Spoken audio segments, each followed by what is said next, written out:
In this short video, what I'm going to do is just give you a bit of an introduction to the module, explain the type of things that we'll be discussing, how it will be assessed, all that kind of stuff.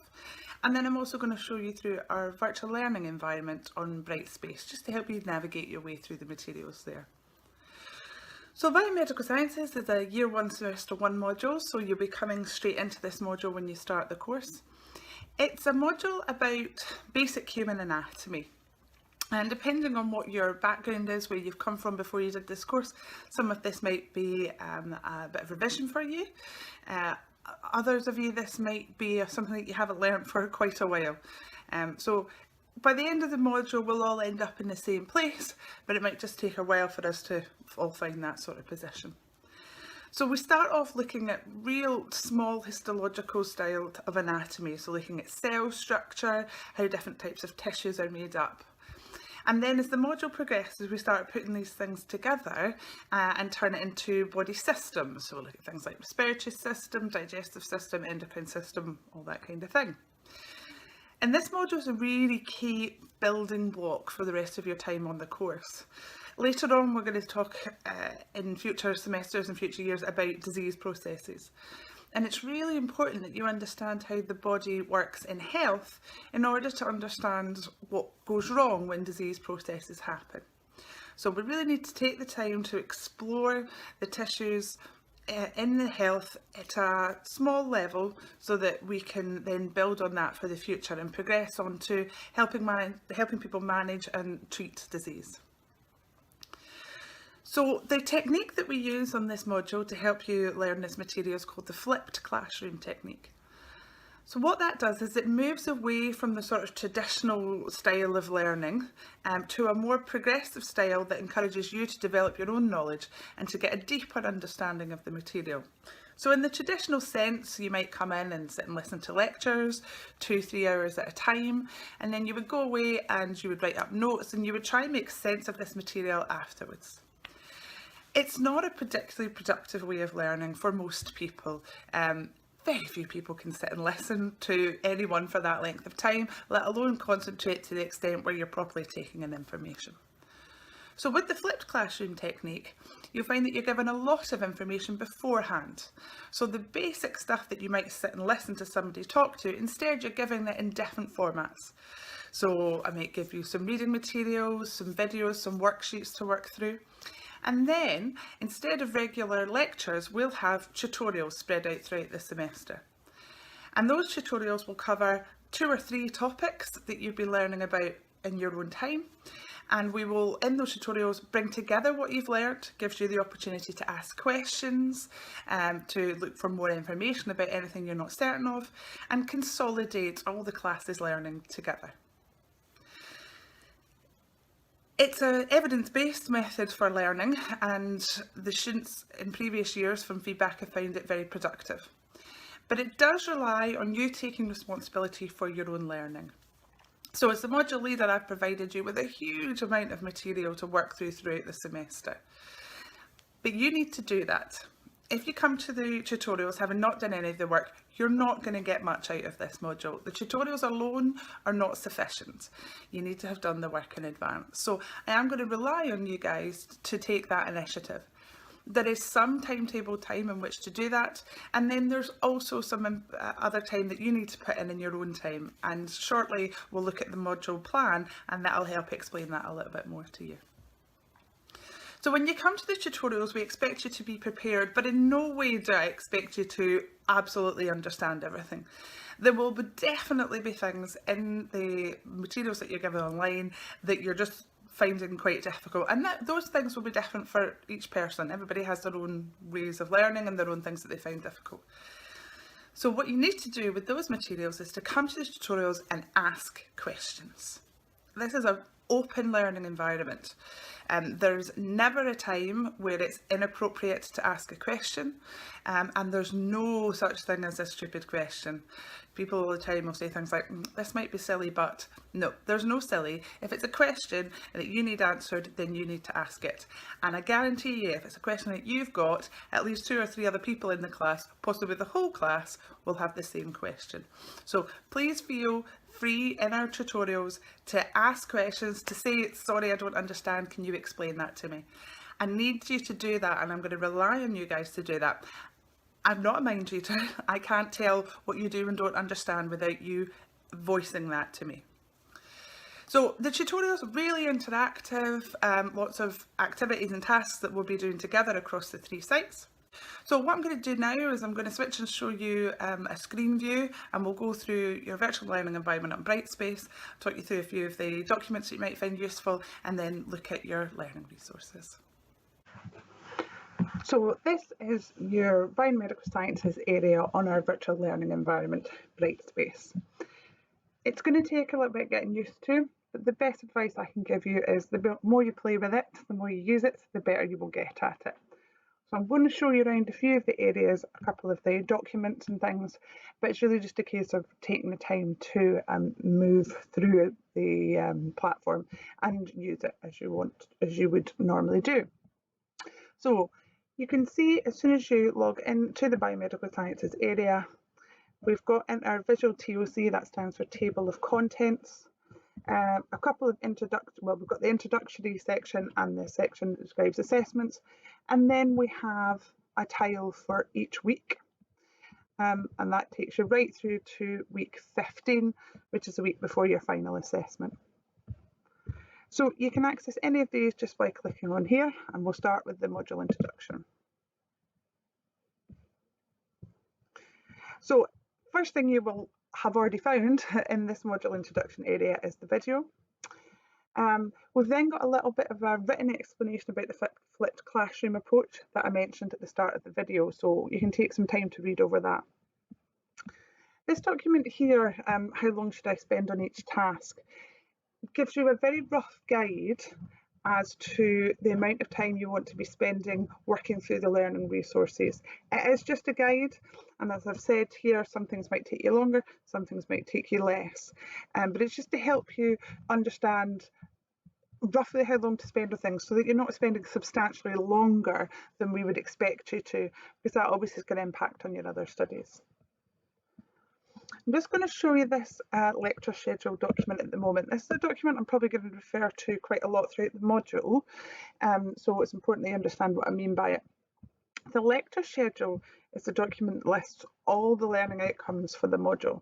Now, learning outcomes are complicated a little bit when you're doing a GDC regulated course like this, because we have 2 sets of learning outcomes.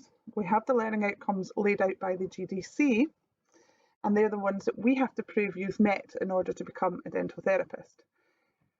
However, you'll find as you go on throughout the course, sometimes those learning outcomes can be a little bit vague, or on the other hand, sometimes they can be overly repetitive. So we have assigned those learning outcomes to each of the modules, and then we've written our own learning outcomes for each individual session within the module. So this document here, first of all, lists all the individual topics that we'll be going through and the week that you'll be doing them. It then lists your tutorials and each of the topics that will be covered by those tutorials. And then the bulk of the document, like I said, is these learning outcomes. So for each of these sessions, so this very first session on cells 1.2.1.1, the overall aim is listed here.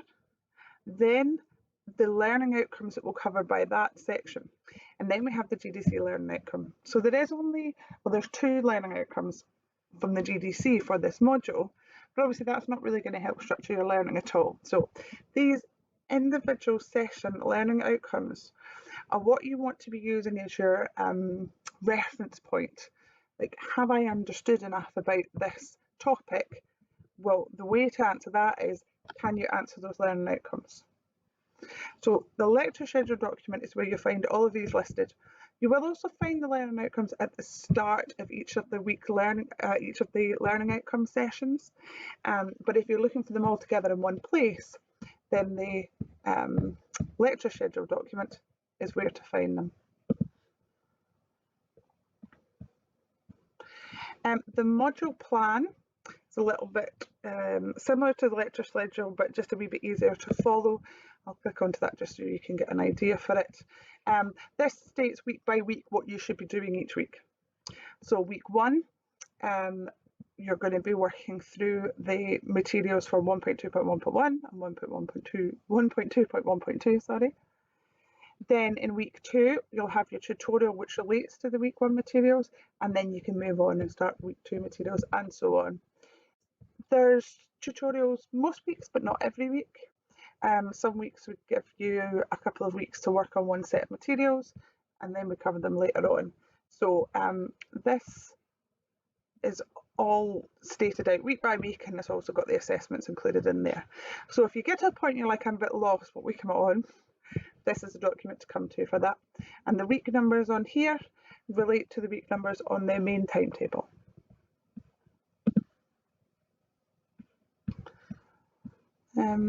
Your reading list is also in here. I'll let you look at that in your own time. Just a note on the reading list that core textbooks are available to you through the UHI library, both as hard copies and as ebooks. You're not expected to buy any of your own textbooks. You may do if you want to, but you don't have to do that. And then the module descriptor is a pretty an admin-based document, but we do give it to you just in case. It's a university's document that they use to monitor the module, but it does list things like the assessments, the learning outcomes for the module and that type of thing. So anytime you're looking for some sort of admin, like explanation, how do I do this, how does this work, as a whole, module introduction is the place to go. You'll see that we've also got a navigation bar down the left-hand side. This relates to the tabs that we saw in the visual table of content, so you can use that to navigate your way through as well. So if we go to assessments, there are three assessments for this module. We have 2 sort of traditional exam type assessments, and we've also got 1 longitudinal assessment. So assessment 1, that happens in week 8 of the module, and assessment 2 happens right at the end of the module. Assessment 1 is 15 multiple choice questions and 2 short answer questions, and you get an hour for that. That's worth 40% of the module mark. Assessment 2 is 20 multiple choice questions, 1 short answer and 1 long answer. You get an hour and 40 minutes for that, and that's worth 60% of the module. So those 2 assessments make up the total module mark. We also have your graduate attribute assessment, which you'll have for all your modules, and you can find more information about that in the student area. I'm not going to talk too much more about assessments just now. We will refer to them as the module goes on, but you can find all the information about them in this area. I would also urge you to read through the online examination student guidance document. All our examinations are done online through Brightspace. It's not going to be a come and sit in the room traditional format of exam. So you do need to make sure you've properly read through this document so you can understand how to go about completing that assessment. It is your responsibility to make sure you're able to do that. Then we're going to move on to looking at week by week, and obviously I'm not going to take you through all of these weeks, but if we look at the first week of resources, just to give you an idea of what you're looking at, week 1 is about cell biology. So there's a section for each of the topics, and when you click in here, it's going to bring you through to what we call a Forge program, but it's just the way in which your resources are displayed. Once you're into this, you can use these arrows back and forward here, or you can use the table on the contents table on the left-hand side. Don't be tricked into thinking to use these arrows here. That will take you on to the next topic altogether. It would take you on to 1.2.1.2. So keep within the coloured bit. So like I said, learning outcomes are going to be at the start of every session. And then most of them are laid out similarly, in that the first thing you'll have to do is some reading, and that will be stated quite clearly with the page numbers. Then there will be some tasks, probably a video like you can see here, Sometimes there's just questions to ask.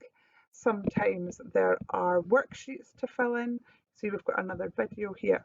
So it's just a case of working through this page by page, completing the tasks, and keeping all your notes, and then bringing all that to the tutorial, at which point we'll be able to bring it all together. If there was something you find difficult, somebody else might not, we can share that information. It might be that the entire class has found something challenging, in which case the person delivering the tutorial can explore it a bit more.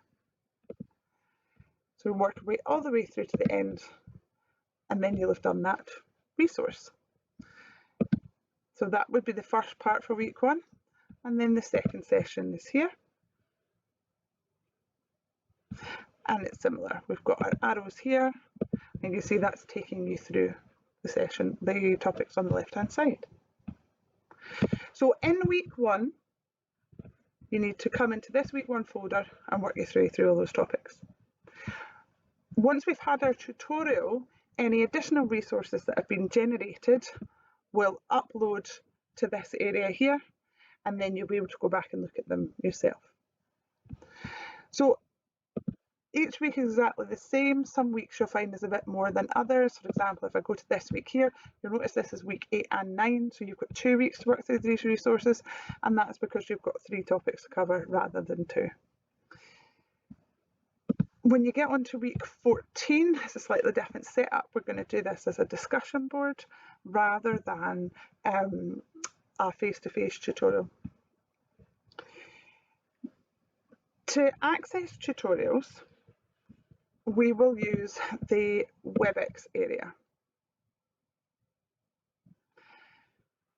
They haven't been set up yet, but once they have been, you will find all the tutorials listed with the appropriate dates in this area. All you need to do is press the section which will say join, and that will take you straight into the tutorial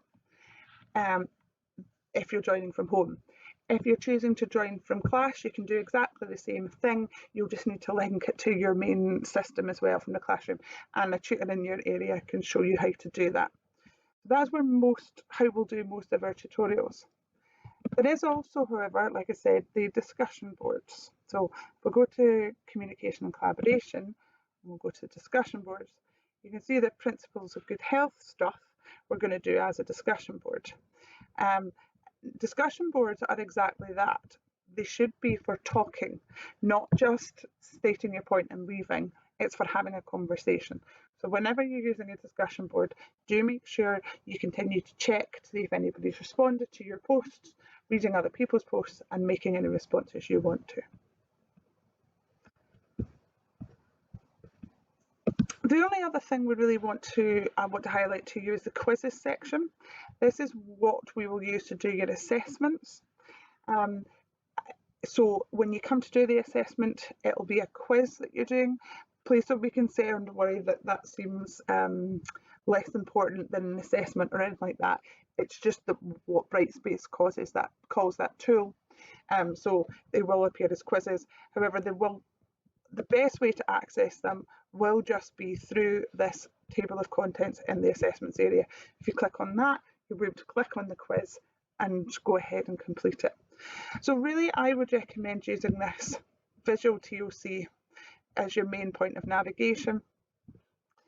You'll use WebEx and you'll use discussions.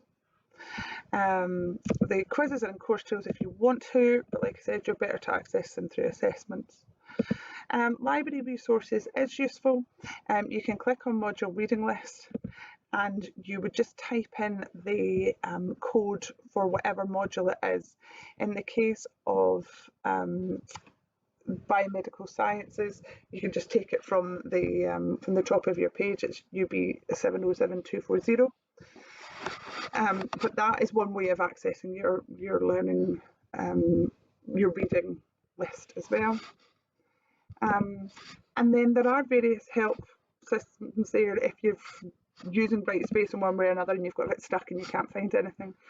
But also we would recommend that you contact your module leader.